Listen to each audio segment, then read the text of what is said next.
led the inflation expectation that we're seeing now. So, right, I mean, you know this as well as I. If you correlate CPI and the gold dollar exchange rate, the correlation is terrible. It's not quite negative, but it's almost non-existent. And so, because gold tends to lead, so arguably the gold market sniffed this out in advance. And so now that it's here, it's not doing much. And okay, it dropped a bit. It really, if we're anywhere 33, 34, 3,500 in that range, that's a very high gold dollar exchange rate. I like to call it that instead of the gold price, because in my mind, gold is money, and it's like euro dollar exchange rate. It's a Forex question in my view. So I see the fluctuation as minor. I think really these days, what's happening geopolitically, the Trump agenda, not even it's all Trump, but the weaponization under Biden before. Silver is outperforming gold sharply, up about 30% over the past 3 months, compared to roughly 14% for gold, bringing the gold to silver ratio below 76, a historically bullish threshold. Its surge occurred alongside industrial metals like platinum, palladium, and rhodium,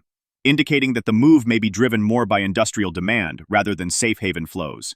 If silver's strength is tied to industrial uses, future trade shocks, for example from tariffs, could weigh more heavily on it than on gold. However, if silver decouples and continues to climb independently, that would suggest a more bullish, investment-driven rally.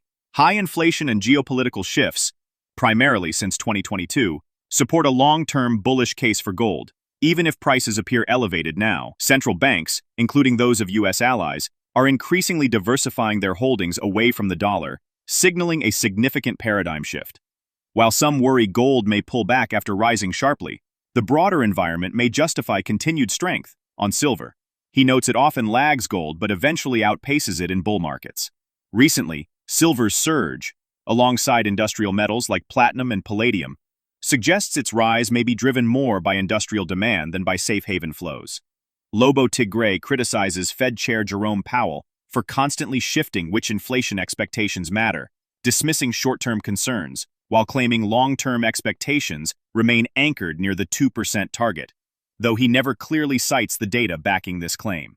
For example, the University of Michigan's 5-year inflation expectation is around 4%, which contradicts Powell's narrative. This inconsistency raises doubts about the Fed's credibility, especially as markets, particularly the bond market, begin to challenge the Fed's assumptions and lack of transparency. Watch the video for more details, and don't forget to like and subscribe for updates. Remarks I just made about inflation, high inflation ultimately will be good for gold.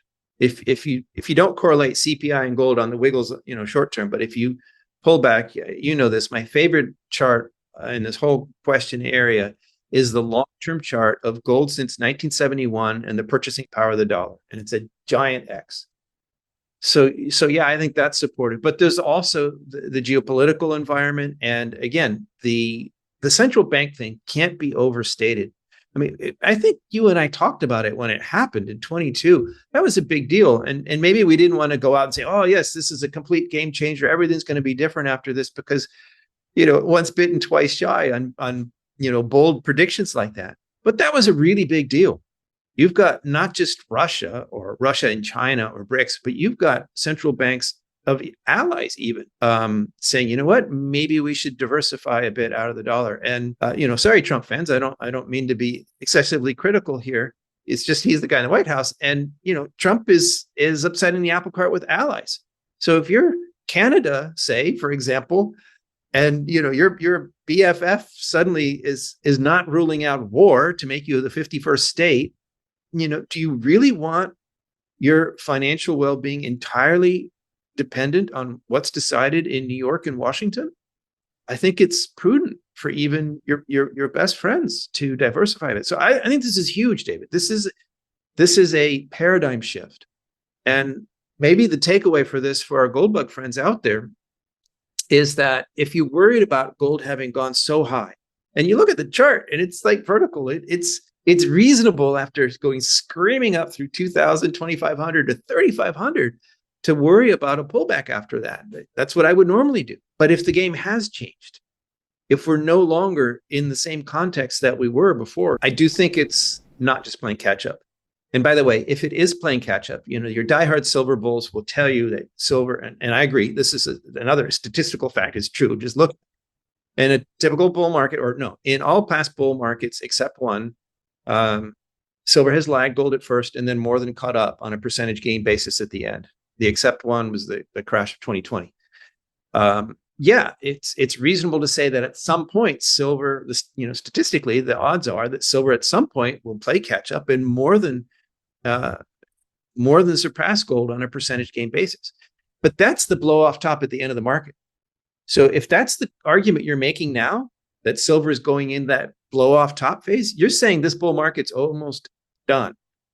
I don't see anything in the fundamentals to support that case. And the other thing is, silver, as you and I are speaking, and went back over 37, but that's the second time. A week and a half ago or so, it did it before. And there are a lot of silver bulls out there like, yeah, this is it. It's going straight to 50.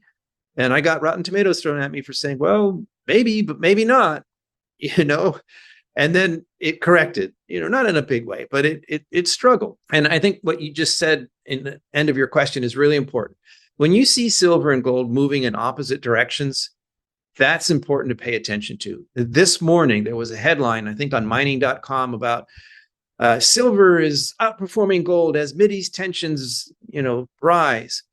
That makes no sense to me at all. If it's the safe haven bid, if it's fear driving people into safe haven assets, then gold and silver would both be rising. So the fact that it's silver that has the greater industrial side that was moving up at the time while gold went down tells me that it's something else. And the other thing is that if you look at this last month, when silver went screaming up to 37 the first time, platinum, palladium, and even rhodium were moving at the same time. Other silvery, expensive metals, so-called precious metals, were moving at the same time. And then last week when silver pulled back and consolidated a bit, those other ones did too. So it seems to me that the argument here is something is going on. I don't know what it is, but it looks like it's coming from the industrial side, not the safe haven side. Well, so when they say expectations, they mean they're not talking about their own dot plot, and they're not talking about market pricing. They're talking about the ones they say are important now. Before Powell keeps moving the goalposts, right? Before the consumer expectations from the University of Michigan, that was a very important data point. But now or recently, it hasn't been supporting their conclusion. Suddenly, oh, that's just soft data. We don't pay attention to that. But the expectations that Powell says are important are these long-term ones. And he admitted that near-term inflation expectations are higher than they were before. And the very latest print was that they're down, significantly. People are less afraid of tariffs now. The shock is kind of worn off a little bit. But that was this last month. Since the last Fed meeting, the expectations are up. And so he dismissed that. Oh, that's just the near term, the next year or two. But the important ones, those are the 5-year and longer ones. But it's interesting that he never specifies which data he's looking at. He says, oh, well, most of the long-term expectations are still well anchored around our 2% goal. Which ones? None of the ones I can see, even the University of Michigan one, if you look at their 5-year, it's still like 4% or so. It's like twice their supposed goal, not well anchored near their goal by any stretch of the imagination. So, what the hell is he looking at? I don't know. I don't know anybody who does know. So it seems like, the constant goalpost moving is maybe to be expected, but at some point the market has to call BS on that. And this is where, the bond market vigilantes, it seemed like for some years that they were just asleep at the wheel, but recently the bond market has been, upsetting the apple cart here. And it'll be interesting to see if there's some accountability going forward. Trump's dramatic call for a 250 basis point interest rate cut is more about political showmanship than a serious policy proposal. While such a massive cut would cause market panic and signal economic crisis, Trump likely knows that. It's just part of his performance to appeal to his base. The idea of replacing Fed Chair Powell with someone loyal might not even help Trump, since the broader committee makes decisions. Ultimately, the speaker views this as a classic Trump move, making bold, provocative claims that shouldn't be taken literally, but rather as a message to his supporters. Lobo Tiggre highlights contradictions in the Fed's messaging.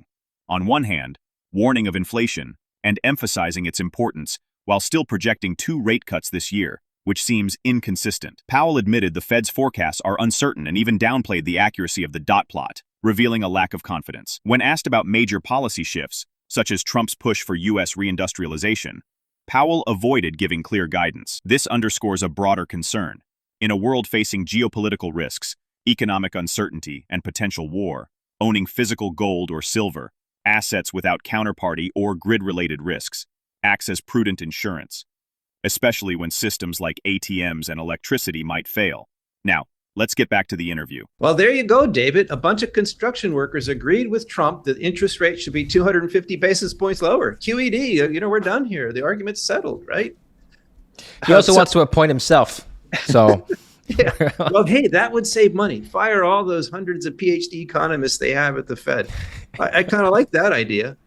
okay. But, okay, this is interesting. I mean, to me, this is Trump being Trump. He's on camera. He is a TV personality, was long before he was president. And whatever you think about Trump, love him or hate him or whatever, I mean, he's not entirely ignorant. There is no way that he can not know that the Fed dropping interest rates 2.5%. I mean, never mind a jumbo or a mega cut of, never mind 50 points or 75 points, but 250 points at once. That would tank the markets. That would signal absolute panic and mayhem. Oh my gosh, that would be such an emergency move. I don't think there's any way Trump doesn't know what would happen if Powell did as he suggested today. So he's saying it for his audience. I think this is just Trump being Trump, speaking to his base, and it makes sense. Oh, gee, if interest rates were lower, the debt would be better. But the consequences of doing that, he says, oh, well, we save $800 billion for what? For nothing, just for tweaking the rate. Well, it's not for nothing. If they did that, aside from the immediate panic reaction, the stimulatory effect, the inflation that would cut loose, I think, would be even more. And, Trump says, oh, I just got here and they threw eggs at me. Well, imagine the eggs he'll get if, he puts somebody in the Fed. And actually, I'm not even sure him replacing Powell would help. The committee votes. So if you get somebody in there who's just a Trump puppet, who does whatever Trump says, and nobody else on that committee agrees with him, I'm not sure Trump gets what he wants anyway. That could actually be a good thing. Institutionally speaking, if the president couldn't just, browbeat the Fed into doing whatever it wants, I think the Fed should be abolished, actually. But in terms of divisions of powers, I think the Fed should be able to stand up to the president. Anyway, my reaction to this is I think you can't take that at face value. Like they say, take Trump seriously, but not literally. And I think that new conventional wisdom is wise in a case like this. But yeah, these are really historic times. And that's it. He didn't go any further. He didn't really provide any guidance. He didn't say, therefore, here's our framework. I thought it was interesting that question came up. Nobody asked him about stagflation or any of the things I would have asked about. But this one thing, if I've written that Trump, his agenda isn't just about tariffs. The tariffs are a tool. And it's not just America first. It's Fortress America first. He's not just trying to build back car manufacturing jobs. He wants America to be able to use Doomberg's phrase, be strong and self-sufficient in military adjacent industries. And so to do that, to reindustrialize America is a major, major, major change. We basically outsourced our manufacturing and we were okay with that. We were supposed to learn to code instead. To go backwards and to reindustrialize America and therefore change the entire global economy, I think is as big an economic change or an agenda as Richard Nixon slamming the gold window shut. It is a major, major shock and change to the entire global economy. And this reporter asked Powell, shouldn't the Fed be saying something about this? Okay, maybe you don't second guess the president or Congress, but this is a big deal. Shouldn't you be talking about it? And Powell essentially dodged the question. I thought, kudos to the reporter on that one, and shame on Powell for not being more forthright with the American public on it. Gold it's real money. It's a physical asset that you can own, a financial asset that you can own and you can be long, for which there is no counterparty risk. There is no short against your long. And it's striking to me, David, as you and I are speaking this morning, a video came across my desk of people purportedly in Tehran trying to flee the capital, and they're going to get money out of their ATM, and the ATMs are all dead. There's no electricity. They can't get any cash, can't pay for gas to fill up the car and flee the city. horrible nightmare scenario. And it was, to me, that was a reminder of why you don't have to be a gold bug and put all your savings in gold and get a golden mattress or anything like that. But if you have a little bit of your savings in gold and silver to make change, in case of the worst case scenario, like I sleep better having gold. In a situation like this, we're in a war scenario right now where the US may get drawn in, they're bloody our noses, maybe even on the home front. Who knows what could happen? Scary things could happen here, David. In a world where things could get out of control, I think it makes perfect sense to have some kind of stash, a little bit of insurance. And you know what? Hope not to use it. If I have fire insurance on my house, I sure hope I never have to claim that insurance. So I think this is maybe moments like this. Who knows how the war is going to play out? But it's a reminder that, and sorry, Bitcoin fans, but if you want something governments can't print, but you also want something that works when the electricity goes out, you're looking at gold and silver. The outlook for gold and silver remains strongly bullish amid rising inflation, geopolitical tensions, and growing distrust in central bank policy. While gold continues to benefit from central bank demand and its role as a haven, silver's recent surge, fueled partly by industrial momentum, hints at broader market shifts. The Fed's mixed signals and Trump's populist rhetoric further contribute to uncertainty, reinforcing the appeal of hard assets, such as precious metals, as both a protection and an opportunity. Do you think silver's current rally is more about industrial strength or investor speculation? How much influence do you believe central banks will have on gold's price over the next 12 months? Feel free to share your thoughts in the comments. If you found this content helpful, give it a thumbs up and remember to subscribe to stay updated.